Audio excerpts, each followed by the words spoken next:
Welcome, Congressman from Florida, Alan West, joins me now to give me his thoughts on that. Good morning to you, Congressman. Good morning, Gretchen. How are you doing? I'm doing just fine. So this is a startling proposal because on Sunday, when Congressman Ryan was giving interviews, he said, hey, this might be $4 trillion in cuts over 10 years. Now he's upped it to $6.2 trillion in cuts. Do you like the plan?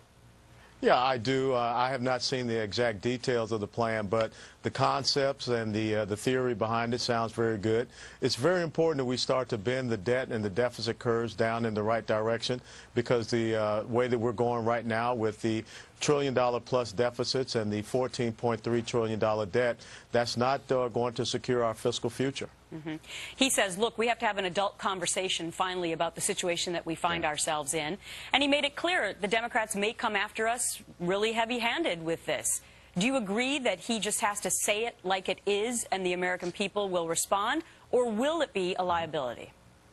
No, I don't think it's a liability. I think that the American people are looking to have that adult conversation. And I think it's so important that we start to treat the American people like adults and not like the liberal progressives do, where they try to treat the American people like children. They don't want to see the American people become individually responsible and accountable and set the conditions for their success. And I think that that's one of the key things we have to do. And we have to stop allowing the Democrats to do this quote-unquote leadership by fear-mongering, where all they want to do is try to scare the American people into continuing to support them.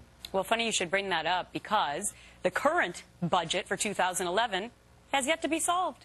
Here we are in April, and we're still dithering over what we're going to do. Now, some people would say that's a good thing. There haven't been enough cuts proposed. Where do you fall on this? Because now we're getting word today that there may be yet another continuing resolution that they will continue to push it off for a decision later on. Yeah, you bring up a great point, Gretchen, and one of the things that does concern me, and it kind of goes back to a maxim that we live by in the military: if you cannot do the small things right, maybe you can't be trusted to do some of the bigger things. So we first and foremost must come to a resolution on fiscal year 2011. Of course, the Democrats failed in trying to bring forth a budget, but now what we must do is understand that we have to create a budget, we have to get started on these spending cuts, and again, we cannot allow them to dictate the dialogue by their fear-mongering, which is what you see coming out of Chuck Schumer's mouth and also Harry Reid. Last week we heard Charlie Schumer say very simply that their strategy is to create a government shutdown and then blame the Republicans. Well, I don't think that's being adults. Actually, let's listen to Senator Harry Reid to get his thoughts. Republican leadership has another very big choice to make. It has to decide whether it will do what the Tea Party wants it to do or what the country needs it to do. So he's blaming you. Yeah, you know, and I think it's very interesting, because if he's trying to negatively castigate me because I believe in effective and efficient constitutional government, if I believe that we have to reduce the size and the scope of government so that we can get to long-term economic and job growth, then I think that Harry Reid is on the wrong side of history, and I think he's on the wrong side of the American people. And, you know, sorry we couldn't get rid of him back in November, but he is becoming a very irrelevant voice. Congressman West, I know you also served in the military, so you may have a personal opinion, more so than others, about the Attorney General's flip-flop yesterday and the Obama administration on where the Gitmo detainees should be tried.